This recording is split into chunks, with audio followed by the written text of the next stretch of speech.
let's talk about it.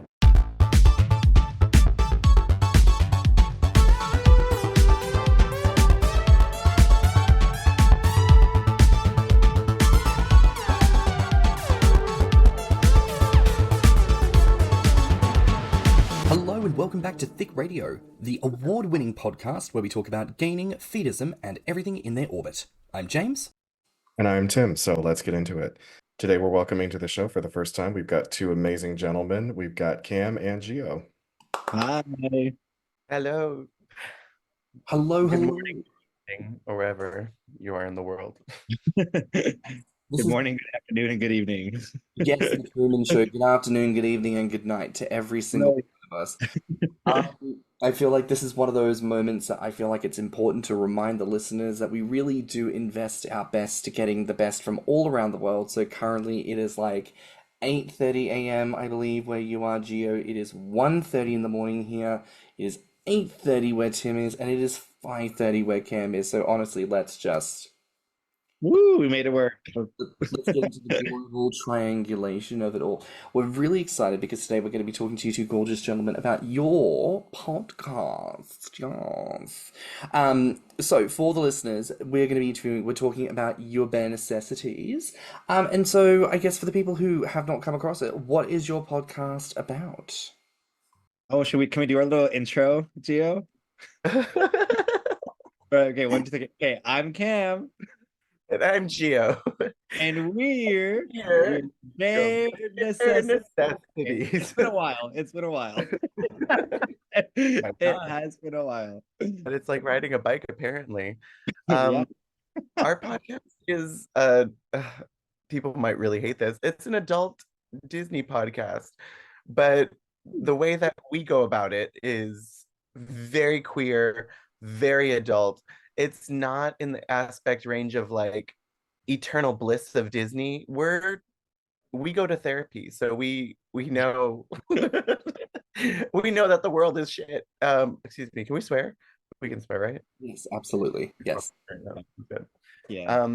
So our look over our nostalgic times, our lovely Disney films, from the adult perspective is what we really look at, and it's really interesting to see how those films and everything around Disney has shaped us to where we are today in so many dirty ways, actually, now that I think about it.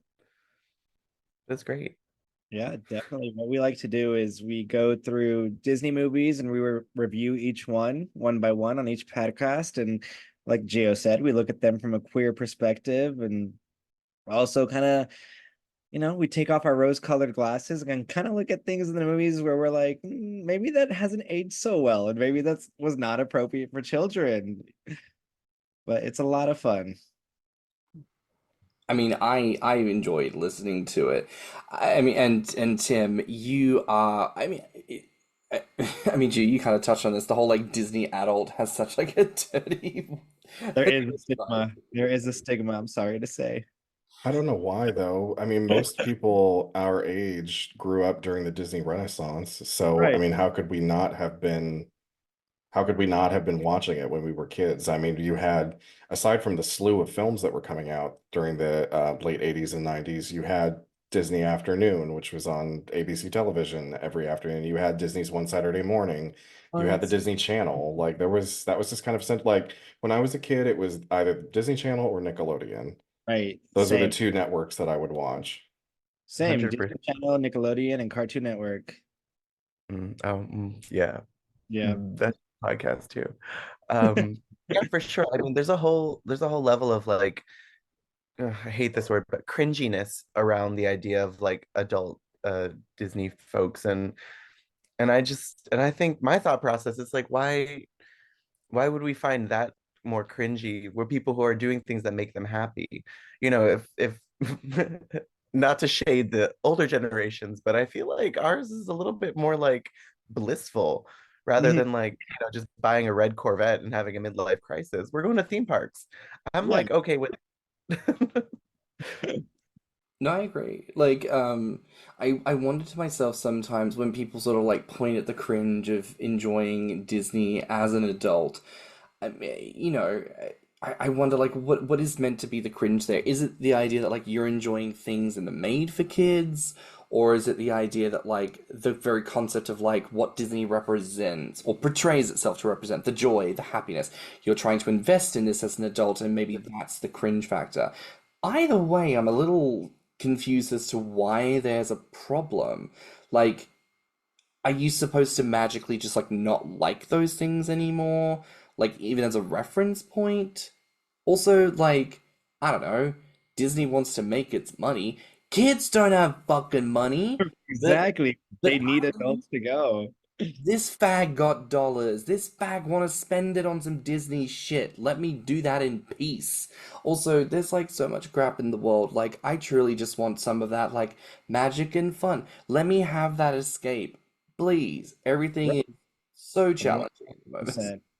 That's what it is for me. It's just like, a day at Disney, it's just like, I mean, it used to be cheaper than therapy, not anymore, but a day at Disney, it's like a form of escapism. You go for a day, and like Disney, they actually set up the parks to where like the park is actually built where it's built a little lower than like the outside, so you can't see outside because they don't want to ruin that immersion. So it is a form of escapism for me and a lot of people. You enter Disneyland, and then you're leaving the outside world on the outside, you're leaving the real world, and you just have this one magical day where hopefully, it's stress free and you just forget about the outside world and you just gonna have fun and kind of relive your childhood and get a dose of nostalgia, eat some fried foods, and it's just a lot of fun. And look, we're not blind to what Disney represents on Oh a yeah, whole. especially I, now. yeah, we are still uh queer POCs. We are still living in this world that is systemically built against a lot of us. I'm fervently against capitalism, but honestly, Disney is capitalism. Yes, right. So it's Kind of the just working definition of capitalism at this point. Like 100%. soulless conglomerate, it may be, but you have to admit that when you either watch one of their films, especially one that has nostalgia for you as a child, or you go into one of their theme parks, this is a company that has maintained brand integrity to a degree that I don't think has been matched by any other company in history. So, it's like when you are there, it's just an experience, and unless you just genuinely hate Disney product, it's kind of hard to be unhappy when you're either in one of their theme parks or you're watching one of those movies. Mhm. And comparatively, like if you really think about, I mean, don't get me wrong, I love all theme parks. I love a good theme park.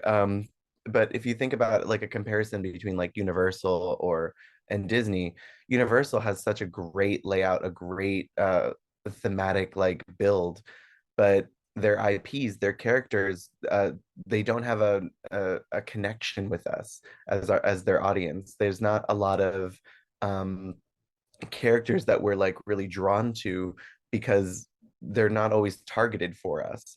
They do have, of course, like Marilyn Monroe or like Yeah, or they have like the old Halloween they have Hollywood Chucky, icons, and they have right? like Universal used to have their monster lineup because that was kind of what Hey, Right, Universal was known for, was exactly. monster movies back in the Frankenstein, day. Bride of But now they Frankenstein. create like fresh new IP characters, and that's an experience. But those fresh new IPs, like we have no connection with them as the audience. And it's not to say it's not interesting, it's not wonderful to see, it's not a beautiful show. It's just, you know, Disney's already planted their seed at a very early age. Mhm. Ooh. And I don't know if any other competitor ever truly matches up, right? Like, as you say, like, it's either like you watch Disney or Nickelodeon or Cartoon Network, but even if you brought all of those IPs together, I just don't know that they could stack the way that Disney does. That cohesion that you'd mentioned, Gio, the fact that every theme carries through, you understand that these characters exist in some expansive universe type of thing, right? Like, it really is a unique product overall. And I think it is worth exploring even just from the that perspective, because that's a lot of what you guys do as well, right? Like specific characters that we know and reference. Like, yes, Ursula, everyone talks about Ursula, but there are other like really iconic fat characters. I think of, oh, Daddy LaBeouf, I think is the one from Princess Yes, Frog. Vincent the Frog. And then you've got one of the original kings from Sleeping Beauty. You've got Sheriff of Nottingham as the wolf from Robin Hood. You've got is it Ratigan from Great Mouse Detective, and you've got Ratcliffe, similar names, Ratcliffe from Pocahontas. So it's like it's not uncommon to see like larger characters, and there are other representations that are also not so negative, like Winnie the Pooh. Yeah, I was about to say the OG gainer, Winnie the Pooh. Talk about a plus size icon. She got a thick booty and she's just wearing that crop top. Like Winnie the Pooh is leaving it all out for the boys to get that honey. Not He's a only that, bear but icon. just the fact that he eats so much he gets stuck in a doorway. I mean, tell me that's not like how many gainers have we known with that fantasy? That's very true. That's very true. So, touching on yours podcast for a moment, well, actually, to take it back a little further, how did you two first meet? Let's see, how did we meet? I know the very first time we met was at a Disneyland. We went to Disneyland together, but we were in a WeChat gay group, right, Gio? Yeah. We were in a WeChat Yeah. gay, and then it was we had met we had talked a little bit in the WeChat gay group over COVID lockdown, because I remember Disneyland was shut down. Shanghai Disneyland was shut down because of the quarantine, and they were just reopening for the first time. So I just like messaged the group. I was like, "Hey, I'm gonna go to Disneyland with a friend. Do any other gays want to go?" And I think Gio responded. Right? Isn't that what happened? Yeah, this was 2020 before the second lockdown. Yeah. And that's where and it was around the time, actually, this was Halloween. It was Halloween because Gio We came. were dressed up. Gio was Edna Mode from Incredibles. No, I don't. I remember you taking pictures of our friend Sean, who Who dressed is as? Cruella. Well, Who are you? I literally don't remember. Oh, see, I don't know if you dressed up. Did you dress up? I forgot. Oh, okay. Was I Russell? I dressed up as Russell one year. I don't know. Russell and Nick Wilde. Different years. It's always a challenge, it's always a challenge finding like a good costume for Disney Halloween. It's always annoying when you can't have a good costume for Disney Halloween. But but still, we still managed to make it work. And no matter what you're wearing, you gotta look good. See, you say that's the first time we met. I feel like we met before, but I don't know. We met. That we met during a very stressful time in China. That's really Yeah, we met during the pandemic. No, I'm pretty sure that Disneyland was the first time we met, and then we just kept in touch ever since. Mm-hmm. And was it because y'all met through Disney, like at Disneyland? Was that kind of what made you think, like, oh, podcast, do the thing? I mean, I would think after we got to know each other better, like we realized, we're like we're similar. We're both hilarious. We both love Disney. We both like Takiki, and yeah, we're just like both nerdy and into like I see the Pokemon little Jigglypuff right behind Geo on, on his wall. Like we both like nerdy stuff, Disney, dressing up. So like we have a good time together. So I think this was during the second lockdown, right, where we just had nothing to do. So Geo was like, "We should just start a podcast." Right. Yes, okay. I was trying to figure out when we decided to start this. Like Or like when the build of friendship started to occur. That's Mhm. like what I'm trying to remember. But I guess like a good friendship, you don't really think about when it began and how it flourished. It just kind of got there. Right. Because I know that, Wow. yeah, I mean, I know that my connection with Cam was pretty, I don't know if it was immediate, but like it was very chill. And I think that was it was a very different vibe that I've had with a lot of people in in here in China in general. So like it was a very natural connection, so that we didn't have to like force anything. And I think that's why it was so natural for us to like just have conversations and put it on a podcast. Um, and I think that's what it felt good. Just Yeah, it was a think great about like relief too. Yeah, it was a great stress relief too, because we would get together. Sometimes we would always have like a little cocktail, because on the podcast we would have like a cocktail of the week or something. So we'd have a little cocktail too, as we would be have a little drink right before we started. So we get a little tipsy, and then we we'd just have fun talking about these Disney movies that we loved and grew up with, and we would talk about how they shaped us, how they shaped our sexuality. Like there's this one scene in Beauty and the Beast where Gaston puts his bare feet on a table, and I'm like, foot fetish awakened, you know? So we just talk about anything and everything. And it was just a lot of fun. Like it was so much fun. And it was just during such a stressful time. It was nice to just get together and have someone to just laugh with. mm. God, Beauty and the Beast is a very big sexual awakening movie for a lot of people. Right. Still determining whether or not I'm a furry. I don't know. I don't What to think say? I I'm sure it was am. for the furry community.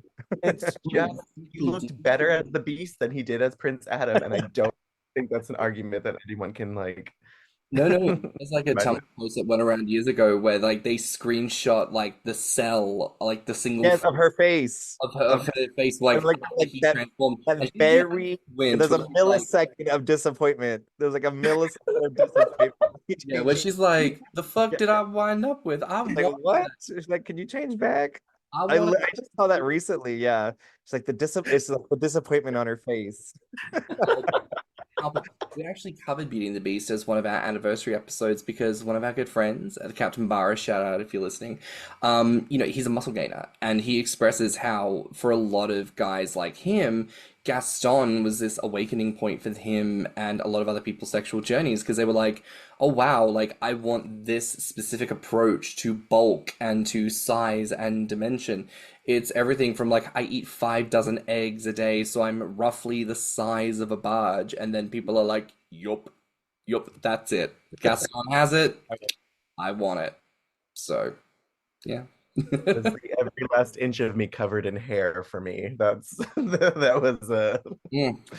woo. Yeah, just think about Willem leaning into the microphone like, "That's the man, Maury." Like Oh, that is a man. that is a man right there. I mean, if I can ask, like, do you know what the response has been like from listeners at this stage? Like, did you get a lot of engagement online? Do a lot of people write in? Because I'm just gonna call out our listenership. We don't fucking hear from you people enough, so please feel free Right. to like say more lovely things. I think in the beginning we really did push promotion, and there were a few people actually who, I mean, it's a very small podcast, but I think the joy of it, I think the joy of it, well, yeah, in your mind, you're like, oh, we're gonna blow up, it's gonna be great. But there are thousands of adult Disney podcasts out there, and ours simply is not going to cut through whatever is happening there. But I think from our perspective, just the natural conversations that we're having, and a lot of the Disney adult perspective podcasts, I hate. Okay, I'm just gonna say it. They're a little bit delusional. Like, I mean, we in our minds, we're also a little bit delulu, but like we are aware who we are. We're still like little chubby queer boys, and we're fully aware of how we're presented in the world, and navigating this world is very different from anybody who thinks that they could possibly work at Disney as like as an IP character. It just doesn't. It's not the same thing. Now, don't get me wrong. Disney should hire me because I'm amazing, but we're aware of we're aware of like how that looks in terms of like their brand. So when we are discussing things about Disney, we're strictly looking at it from our perspective and how that perspective has shaped us. But we're not going to be like, we're not going to sit down and be like, oh, Disney's just a magical world where, nothing bad could ever happen. And then the Song of the South exists. You know what I mean? Like we're not, we're not, We're not delusional. um, but it's a Right. fun experience. The few people I've talked to in person who, like who did listen to the podcast, they did tell me they really enjoyed it. They liked like our friendly banter and they say it seems like we're having a good time together, and it's because we are. And we're looking at it from a queer perspective, and like Gio said, we're not shy about calling out things that might not have been okay back then, or things that didn't age well, or things in the parks that are kind of messed up, like, or things that are just getting way too expensive, how expensive Disney and Disneyland is getting, and how out of control these prices are. Like Gio said, we're not going to be like, oh my God, Disney's so amazing. They can do no wrong. It's like, no, it's because we like Disney. We are going to call out the things we don't like or that are kind of messed up because we want it to be better for everyone and for ourselves. And that's what a good friend does, all right? They call Right. you out on your bullshit. Because if you don't, it's never gonna get us a sponsorship for Disney. But like it's just gonna be an issue. It's gonna be an issue if people are just looking at it from like a place of thinking that, oh, anybody can be happy there all the time. But that's not always the case. And we we present that in a very, very direct manner.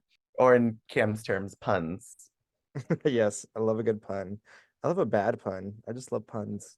I think all of that's really, really valid. I mean, like we were addressing before, Disney has been with all of us for all of our lives and has influenced us right from the beginning. And so, no matter how many margins of intersect that we might have, Disney is still there, and Disney speaks to a number of those things, sometimes in a good way, sometimes in not good ways. And it is important that we are able to critique it and talk about it because Disney is like the biggest IP for children that has ever existed. And it's good to be able to talk about those things. I mean, if I can ask this of everyone here, like when you reflect on, and again, the multitude of intersections that we sit at, what do you feel like are some of the most prominent characters and storylines that Disney has explored that either made you feel seen or maybe made you feel a sense of that shame that poorly handled subject matter is wont to do? Okay, so Disney has this thing where they like to announce like every single gay character in a movie as like their first openly gay character. Like Gaston from the live action what was it, Beauty and the Beast comes to mind. They're like, oh, our first openly gay character. He never once said he was gay in the movie. They made him overly campy. They made him kind of like creepily obsessed with Gaston, and he was pretty much just like the butt of the joke the whole time. At the end of the movie, he very briefly dances with the man for like a hot 2 seconds. Yeah, And it's like a blink and you'll miss it kind of yes, I was situation. like, he was not openly gay. No, ma'am. Also, there was another movie, Jungle Cruise, based off the ride.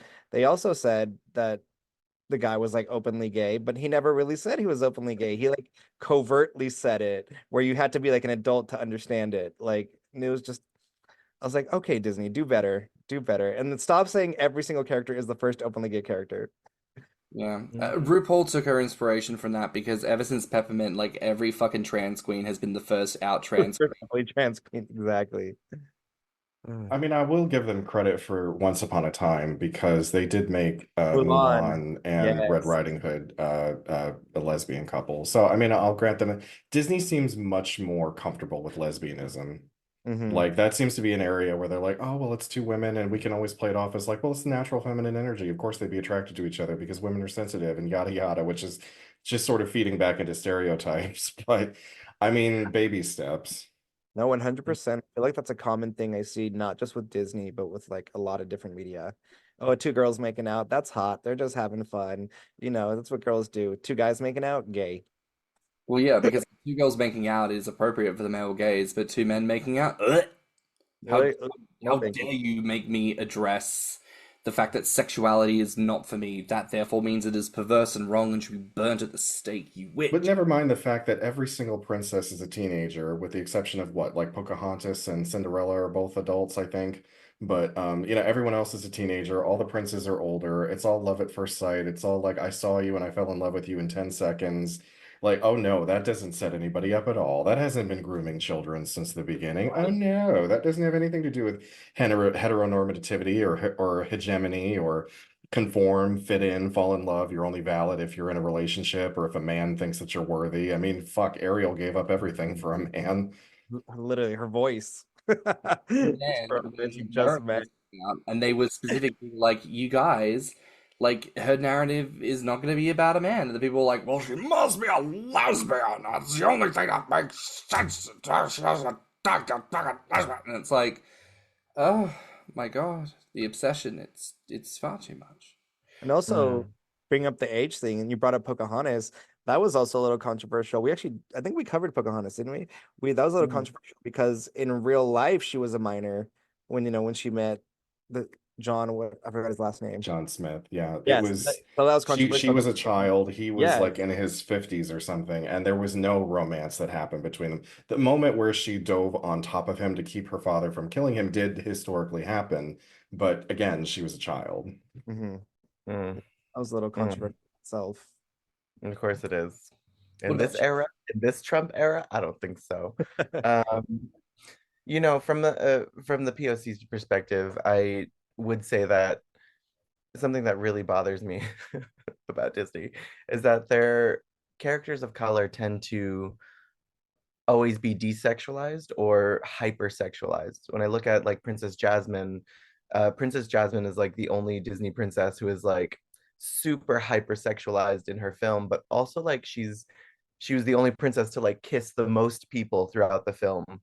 Um in a Disney film, just like blatantly. Um and then when I look at someone like Mulan or Moana, these individuals have no love interest. Mind you, arguably, no, I'm not gonna say arguably, they are the best Disney films, in my personal opinion. The music is on point to a point where like they could stand alone as their own album. Yet we are always appraising and like putting higher things like Frozen to a place where they think that this music and this storyline is wonderful. This is here. Whereas like Frozen is a great storyline, but it's the same sisterhood storyline that we get in Lilo and Stitch. So it's nothing new. It's just that they continuously put a certain character on a pedestal, or they take our POCs and turn them into frogs for 90% of the movie. And where is Arendelle located? Way up in the north, populated by only white people. Also, like on that point, Lilo and Stitch is most well. Actually, we'll come to this later. But when I think about tropes in Disney that I find frustrating, I don't know. I think ultimately a lot of it is going to come down to a hyper musical theme behind a lot of it. I really have a much greater appreciation for Disney now, actually, in this modern era where it's a lot less musically focused and there's a lot more human story behind it rather than this telling of like a grand epic. Tim, you and I talked about this recently, I think in a private chat about like Dead Boy Detectives versus The Sandman. Yeah. Sandman is a fantastically epic series, but in many ways, I don't care for certain themes because it's like these are like gods who bend reality, and I should It's care it's a about. macroverse versus a microverse. Like the Sandman is the macroverse, and it's big and it's huge and it's expansive, and there's a ton of storylines that are running, and it's these cosmic beings that influence universal events on a level that we can't understand. Whereas Dead Boy Detectives is a very small, sort of insular story about these two dead boys that solve murder mysteries, and I can understand why a concept like that, which is smaller and easier to digest, would be preferable to this sweeping universal epic. Yeah, it basically means like modern Disney films, I feel like I relate to because they are human stories, and it feels like I am seeing stories of my own family being spoken and represented. But yeah, no, immediately like the movie Coco comes to mind. Like I grew up with my Mexican side of the family. I'm half Mexican, and that's the family I grew up with. That's the culture I grew up with, and it was just really like beautiful and heartwarming to see my culture like represented on screen and done very well. And I really loved that. And I was so happy they did that. I wish that Disney would, and I know that they won't do this because they've already had disastrous results with it, but I wish Disney, as a horror fan, would stray just a little bit into the horror genre. They've kind of dipped their toes in it over the years. Like the Disney Dark Age was the time when they were willing to experiment with that. And I kind of wish that they would go back to it a little bit more, or at least try a few more elements of the macabre. Because like when Disney does creepy stuff, it's nightmare fuel. Like Disney does creepy in a way that nobody else does. So Well, I'd like to see them return to that a little bit. yeah, Kim and I also addressed this on the podcast about the split between um, Bluth and Disney. And that dark age was a beautiful time because Bluth had a very specific artistic style. And when he created his own studio, you could see the very big Disney influence in his work, but his work was much darker. Examples like, oh gosh, I'm going blank. Like Did all you just dogs go to Land heaven. Before Time, huh? The Like Secret of Nim, I would say, is probably the That's Ur Bear creepiest Don Bluth Necessities. one. Great example. These are his work is so much darker, and obviously, like, most people are like, it's too scary for children, and it is terrifying. But But if you're not going to sit here and tell me that that hasn't influenced our generation, because so many people love horror films. I don't know what it is, but I'm going to say it definitely started with Don Bluth to push us in a direction of like, I want to see how far I can get through this film. I Did think that even artist I do think he Snow White? say what now? So did that artist do Snow White? Don No. Bluth, no, he was much, Okay. much later. He was in the 60s, but Girl, Okay, you I was gonna, remember. I was gonna say that scene where Snow White is running through the forest and like everything's coming alive and trying to eat her, like the logs are turning into like alligators, and that used to scare me as a kid. Like this huntsman comes and he wants to like tear out her heart and he has an axe, and he's like yelling at her, he's screaming at her, run away, and then she's running through the forest and like things are like her clothes are getting snagged on the branches and her clothes are falling, her like cape is getting torn and things are trying to eat her. That was terrifying to me as a child. It was so scary. And as an adult, now we know that's just a bad mushroom experience. I was going to Exactly. point out that I think even beyond Disney and Don Bluth, like fantasy films of the 80s were just a different breed Yes. of Oh my God, film. You know, Labyrinth. there you had The Labyrinth, you had The Dark Crystal, you had Yes. The Never-Ending Story. You had all of these films that were aimed at children but had creepy or disturbing or downright sometimes scary imagery. But we watched them as kids and like we might have like hidden our eyes for a minute, but then there's something about that the fact that it was willing to go to a darker place. Like when I think back on watching Return to Oz, there's a film that is like such a huge like they took the concept of Wizard of Oz, they threw it the fuck over there. They were like, we're going really dark with this one. We're having a chick who can take her head off. We're having people with wheels for hands. We're having creepy robots. We're having claymation gnomes that are trying to attack people. Like but I loved it because it's like it took something that I was already very familiar with, The Wizard of Oz, because everyone's seen that movie, Hmm. and you usually see it when you're like 5 or 6. So then to watch Return to Oz, and it's already a familiar concept, but it's turning it on its head, and it's kind of like transforming it into a desolate wasteland. Like I love that shit.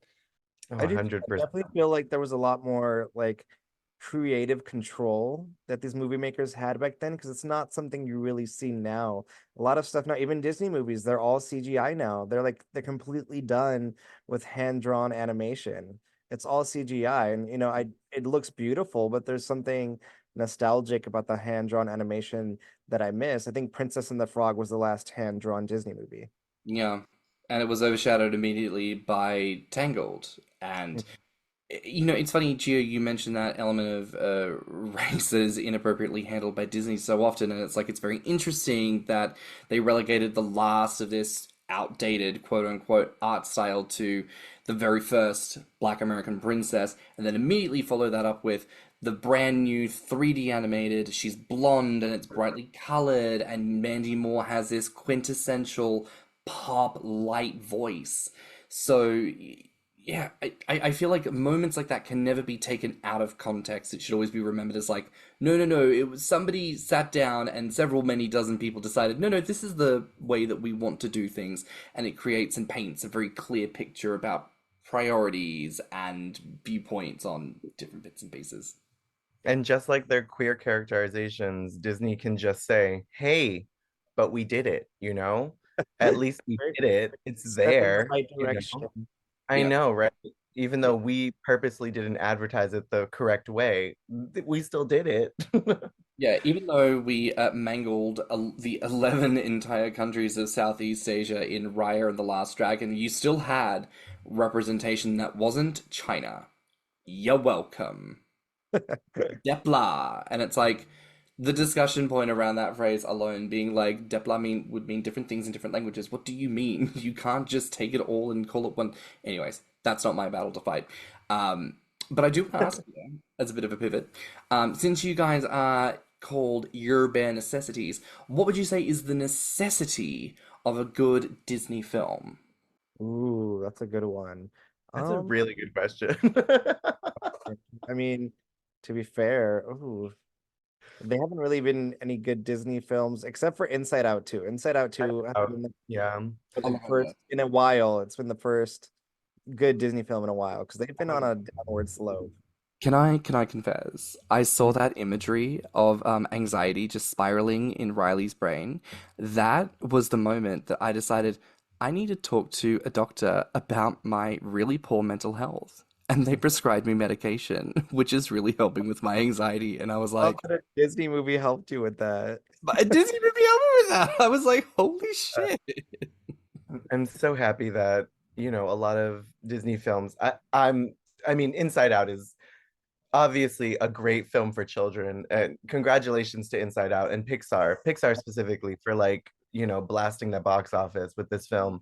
But I know that Inside Out is going to be a great collection for Pixar because you can continue on and figure out more emotions as you go through, but also it's navigating the world and providing language for not just children, but also for adults, adults who truly need therapy, adults Right. who have Like, been neglecting their own mental health for a very I'm sure long time.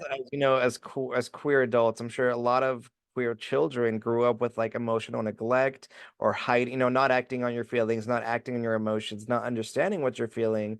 So it's, this like Inside Out and Inside Out 2, it kind of gives kids a name to these emotions and how to process them. Like, so spoiler alert for those who have not seen Inside Out 2, like at the end Riley has a panic attack and I was like it's so good because I don't remember any I don't think I've seen any or child movie, kids movie or kids TV show where someone a kid has a panic attack, and I think it's good to show that to kids like this could happen to you, and if it does happen, you're going to be okay, you're going to be fine, but it does happen, it is something that people go through.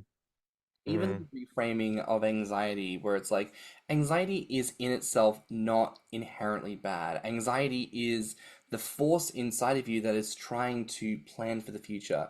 And the way they handle it is like, anxiety, let's take a deep breath, have a seat in the comfy chair, drink our little calming tea.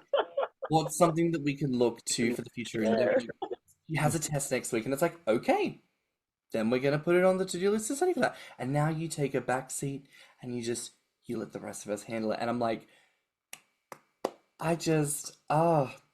Yeah, applause for that moment. It was so good. the Some exploration of anxiety is really wonderful because the use of, especially for, maybe all of us here who are creatives, the overactive imagination is something that I would say is a very big key marker, especially for Disney adults. That's something that really can work against us in so many ways.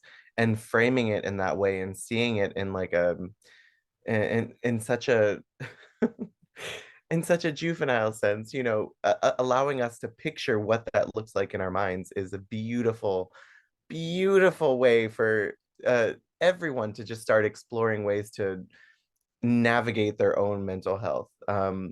If you can start picturing your emotions, it really is such a beautiful experience now because now you can talk to those emotions. You can really sit down with them and be like, hey, why am I feeling angry right now? Why am I feeling upset? These are little things that I need to start asking myself. And oh, Disney got that right. Oh, excuse me, Pixar got that right. I'm gonna give a props to Pixar for this one. Yeah, Pixar be killing the game at the moment. I would say what makes a good Disney film, and I suppose Pixar film, and this is what I was kind of talking on before, is that human element that's coming through that makes me feel like I'm being seen in my own stories. And also, I think one of the beautiful parts about the diversity of that representation and when it seems to be handled well, but then I also get to like learn about a cool new thing. Like that Mexican afterlife bitch, that looks fun as hell. Like that looks cool as shit. They got fucking Right? big old jaguars with crazy colors and all sorts of fun shit going on. Girl, take me over that way. That looks fun. Right. I can't wait till I perish. Ah, Take me there. But like to answer your question, what a good Disney movie for sure at least has memorable characters. Like, Inside Out, all the emotions they're all very distinct. They're all like color coded. They all have their own individual color. Little Mermaid, like to me, Ariel, she's just I love her. Flounder, Sebastian, like Ursula, like they're all just so memorable. They're all these big personalities. They're definitely memorable characters. They got to tell a good story. Like the last few Disney movies that have been coming out, like what, like Lightyear, it was just very generic. It's been done before, been told before. Like, give us something new, something different. Give us some character And growth, plot and progression, and climax. don't like make it convoluted like Wish. That was too much Oh story all in yeah. one Oof. thing, so Oh, it's gotta have a plot. It's gotta yes. have That's like not it's just got a good not that's not just a good Disney movie. That's just a good movie, period. I mean, but Gotta literally have like a plot. Yeah, for um, some it was character, character development, character growth, maybe a few twists here and there. Um, Beautiful I, animation. and I would say like a good necessity for this is to not shy away from, and I think what made Disney really successful in the Renaissance times and then before times was that there were more adult themes with the Disney films. I think Inside Out explores adult themes because they are, they're for everybody. But I do feel that a lot of the things that were part of Disney growing up were that we didn't understand them growing up. But as we got older, they kind of,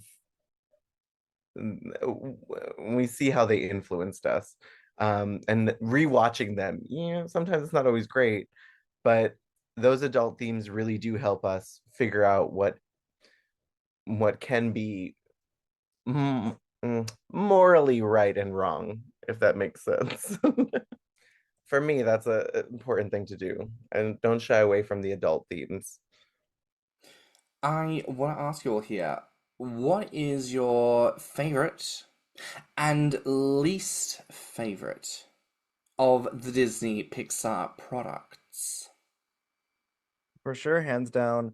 Well, my favorite princess is Little Mermaid. So I love the Little Mermaid movie, the animated version. It's very well done. It's just I love the songs. It's just like, but Daddy, I love him. I'm like a lot of queer people can relate to that. Like, and then I love her outfit, the seashell bikini, iconic.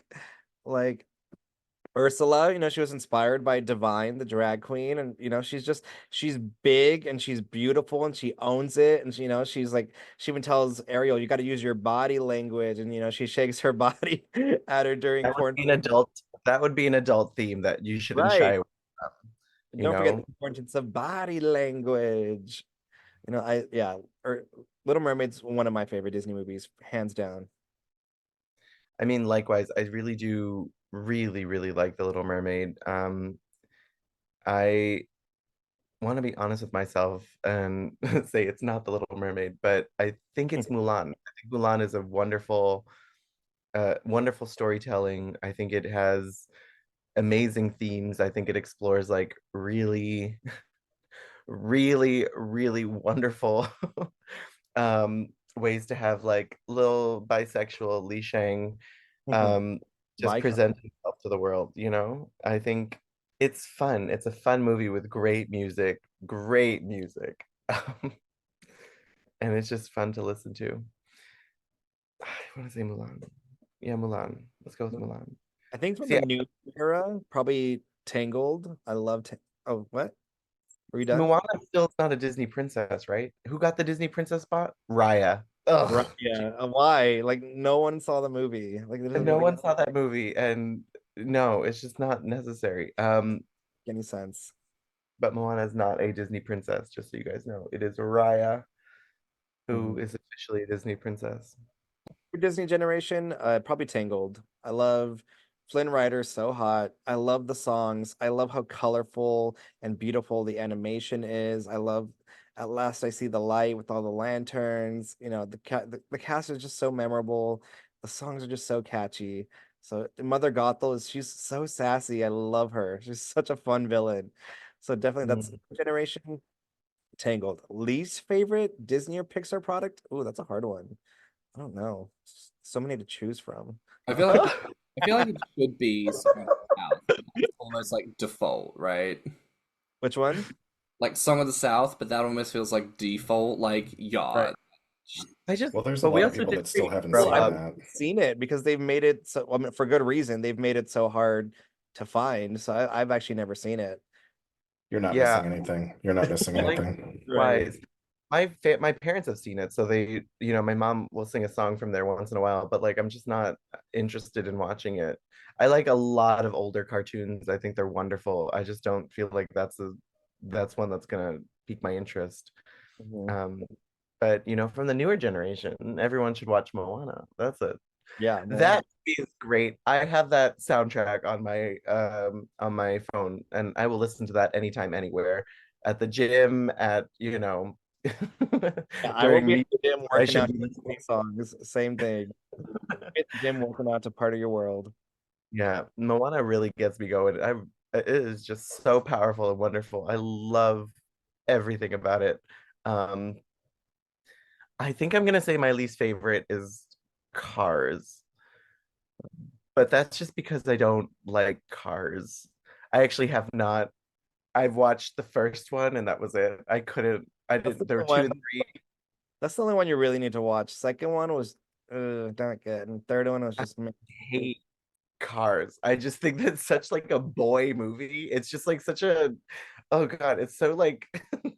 We need a movie for straight boys, and this is it. Like this is. I don't need it. I don't care. I didn't grow up with NASCAR, and it's one of the most successful movies too. I don't get it. I'm just not a car person. For me, if it takes me from point A to point B, I'm okay. If it's a nice color, that's helpful too. I like I'm not funny. It's entertaining. You know? cars. Yeah, the first one. No, I don't get it. I never got this. I never got that comedian, Owen Wilson. Larry. Oh, Larry No, the Cable Guy. yeah, I don't He, get it. he speaks to a very certain demographic. But that demographic, I loved Roseanne growing up. I love Roseanne. I don't know if that's the same demographic. No, Maybe it's not. It's one's Cars would be a Michigan, step down. Cars would be a step down. It's a little bit. It's even more lowbrow. Uh-huh. Oh, Like Mater appeals to like good old boys. Like good old boys from the South who just like drinking beer and hitting on women and going cow tipping and like that's what that was pandering to. Like they I have literally out no to connection to that. I have zero interest of finding a connection to that. Because there was a whole like early 2010 era with this Larry the Cable Guy and like that other Jeff Foxworthy and like a yeah. bunch of these redneck Yeah, comedians. redneck humor. Yeah. It's not for me. That I didn't get. That I did not get. No, for I sure. did like Joe Dirt. I like That's a those. Disney, but like but I don't know if that like Lost his interest. yeah, I don't know. Um, Cars for me. I mean, shoot, going off that, they made a spin-off Planes, which was even it was just a very generic abstract. You guys remember that? I think what they did was Good. they had a really old cartoon short from one of the package films called Pedro the Plane. It was about a little plane that was flying over the Andes to try to deliver the mail. I feel like when I saw the preview for Planes, I'm like, so they took Pedro and they just retooled it and they came up with a whole film out of it. Like I didn't really get it, but Either I didn't watch it. It was like this just looks like the most generic garbage trash grab like ever. I'm like, they just want to sell toys. I They just want to what sell was that? Yeah, what was that movie? That Pixar movie that nobody watched? Dinosaur? Oh, the good Oh, The Good dinosaur. Dinosaur. Yeah. Good Well, Dinosaur? hang on, wait. You've either got Dinosaur, which was Yeah. Oh, dinosaur is a Disney movie, right? the fully Yeah. 3D thing about like escaping extinction, or you've Yes. Good Dinosaur. Dinosaur was like their first CGI movie, right? Yeah, that was right about the time that everybody was switching over to CGI because Final Fantasy: The Spirits Within also came out in the same year, and that was a movie that was trying to say that, like, oh, CGI is going to get so good that we don't need real actors, and they were going to present this Final Fantasy film as like the pinnacle of what um CGI could achieve at the time. And it's damn good. I mean, there's moments in Final Fantasy where I forget that it's a computer generated image, but it obviously did not pan out the way that they were expecting it to. Go. So I would like to ask, I mean, both of you, I mean, if as it seems like you both enjoyed Disney, how have you viewed Disney or Disney movies through, the perspective of the gainer community? Is there any intersectionality there at all? Yeah, there's a lot. I mean, you see it even sometimes in people's usernames, like Baloo the bear is pretty popular. Winnie the Pooh is Okay. pretty popular. Anything, I guess any large animal really, because in Disney's like canon of characters, who are the big people, like James was mentioning, the Sheriff of Nottingham, Baloo the bear, Winnie the Pooh. God, now I'm gonna start losing track of what Ursula, Ursula. there's a lot of animal crossover, and I do think it's worth referencing, very similarly to the racialization of people, that POC characters are often portrayed as animals.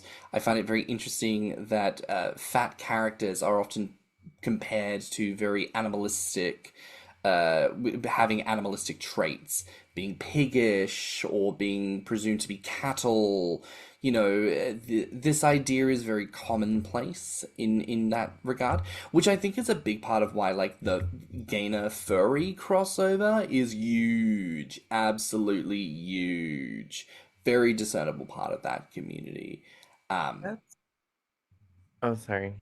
I have a oh, question. That's really interesting that you say that because and maybe it's just my algorithm, but everything that is furry that pops up on my feed is always very slender, very like particular bodied size, straight sized people in furry costumes. And I don't think I've ever seen enough larger bodies in furry costumes. Well, maybe I have. I've seen like just the head and then like just a full-on body. But I'm curious of this furry gainer crossover. And once again, I'm just in the space of like questioning whether or not if we're all furries. I really, if you love Disney, are you a furry? Answer in the chat below. I'm very curious about this. hmm. I think from a gaming perspective, I also think of things like the Santa Claus. We've talked about this on the podcast before. That was a gainer awakening for a lot of people. There was a very specific scene that everybody loves to refer back to. It's during the initial days of that, what do they call it, Santification process. He's on the treadmill and it pans up and he's got the belly hanging out of the shirt and the pan stops there for a good couple seconds and then it continues on the way up. And I think like most people in our age bracket who are gainer or size obsessed, we burnt through that spot on the VHS tape when we were kids. I don't know why that happened, Mum. Act of God. Who can say why? But we need to get a new copy of the Santa Claus.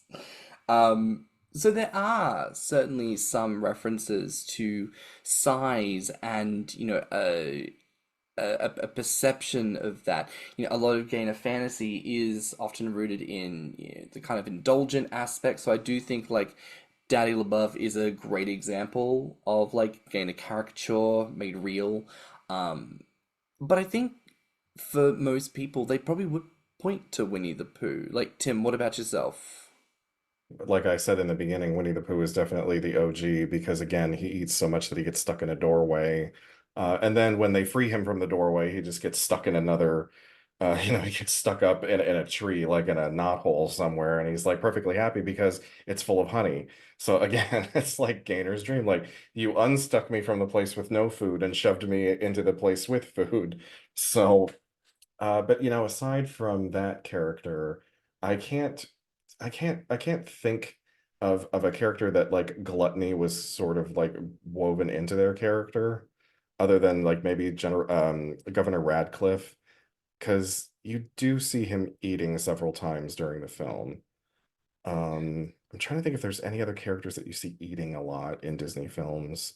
You do have a very camp moment with Ursula. One of the first times you truly see her, and she peers away from the spyglass and she says, "Flotsam Jetsam, look at me, wasting away to practically nothing." And she is voluptuous and just like heavy tittied, just Very. pronounced double chin. And I'm like, that is camp. That is a gainer bitch right there. Like that is You know what popped into And my head, but this is, I think this is probably controversial and not a great example, is Stromboli. Because he's big, he's got a big, like there's one scene in Pinocchio where he's talking about like how he's going to show him off to the world, and he's doing this like, I don't know, I guess sexy dance, and he's shaking his ass in front of Pinocchio. It's a big ass. The problem with something like Stromboli though is like he's supposed to be Romani, and it's not like Disney was doing great representation of Romani at the time. Even when they did Hunchback, they didn't do great representation of the Romani people. So probably not the what best Demi Moore was. example, but I don't know about you, but when all this, like, when Disney Plus first launched and people started discovering that they'd put this massive disclaimer at the start of all the films where it's like, this film contains XYZ. Did anyone else have that thing where they went, I haven't seen a Disney movie in a minute. What do you mean blatant racism in Pinocchio? What do you mean about this, that, the other? And then you end up like, you're watching the film, but you're also watching the film to be like, when the fuck did they do XYZ? And then it's like, oh shit. They really were just like looking for an excuse to like fucking shove these things in a film. And you're like, this didn't even move the plot forward. You just wanted to like present a bad thing. And I don't know why. Although I did not know about the whole like the Native American cigar smoking trope. Someone had to be like, no, that's yeah. I mean, you grew up in Australia, you wouldn't have known about that. But I was like, over here in the US, like the link between indigenous people and tobacco has been a bad link that has gone on. And historically, yes, they some indigenous people did like grow tobacco and sell it to the white colonists, and like, but the true amount of time that happened and all that, a lot of it gets conflated. And the image of an indigenous person holding a cigar has unfortunately been something that we just cannot seem to scrub from American culture. I mean, I would say that our focus with, being larger bodies in this world, and thinking about how Disney has portrayed larger bodies throughout history hasn't I mean, this is a trope that is really low-hanging fruit at this point, for many of films. But representing a larger body as like a villain, someone who is Yes. consistently, yeah, that is the person who we should find disgusting. That is the person who we should find, as the morally reprehensible Yeah, character. This they're is either the villain or they're the bumbling idiot.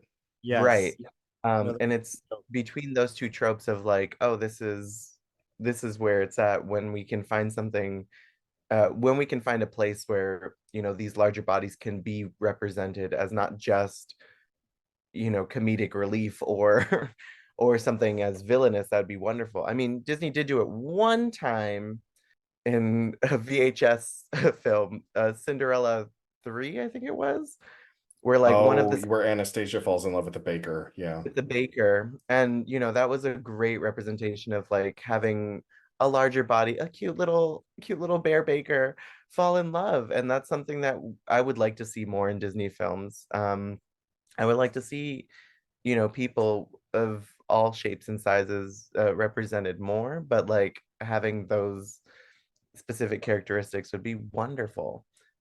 We just don't have enough of that. We need more bears. And more gays. We need more gays. We need more bears. We need an actual first openly gay character in a Disney movie who's portrayed in a positive way, who isn't a joke, who isn't overly campy, who isn't like a stereotype. Yes. That's what we need. I wholeheartedly agree. And I know you guys are on a bit of a pause in recording episodes at the moment, but if and when you guys get back to it, I truly call dibs on the Lilo and Stitch episode. Yes, we would love to have you on as a guest. We would love for our audience to hear your Stitch impression. Yes. And I call dibs on Sleeping Beauty, not Maleficent, but Sleeping Beauty. Unless you guys have already done it. I think we We're did it. going in order, so We wanted to do we're going through the Disney Renaissance, and no, we're doing Disney princesses, right? we start Disney Princesses season 1, and we're almost done actually. I wanted to go in order, but Gio said nope. Because everyone does in order, right? You want to kind of like collectively look at things like princesses, Pixar, you know. Well, if you do an episode on the Dark Age, I would love to get in on that conversation. Oh, Definitely, shit. maybe like the Black Cauldron or something. The Black Cauldron. This was a really fun episode. Thank you so much for making the time to do this. We really appreciate it.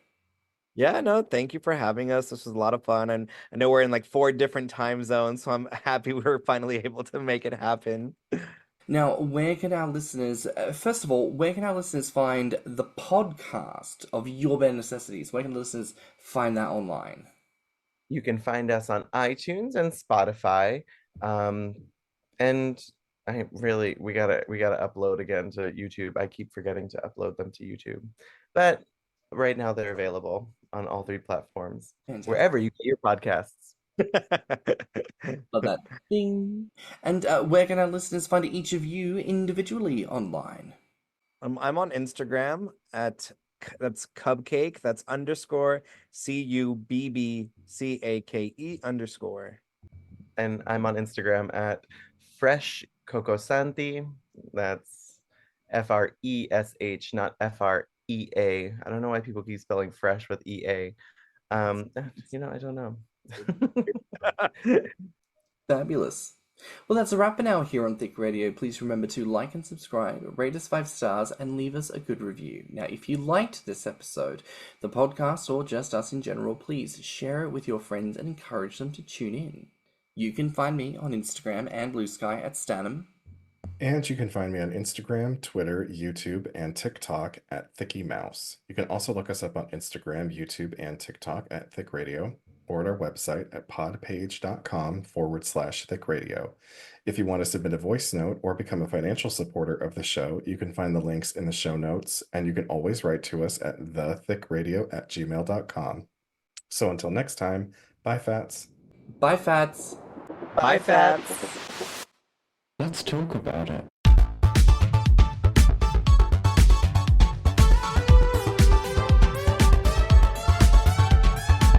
Thicc Radio is a Patreon and Anchor app podcast produced by Stan and Thiccy Mouse. Mixed and mastered by Stan. Our artwork is provided by Lokitu. Our theme song is provided by Spotify.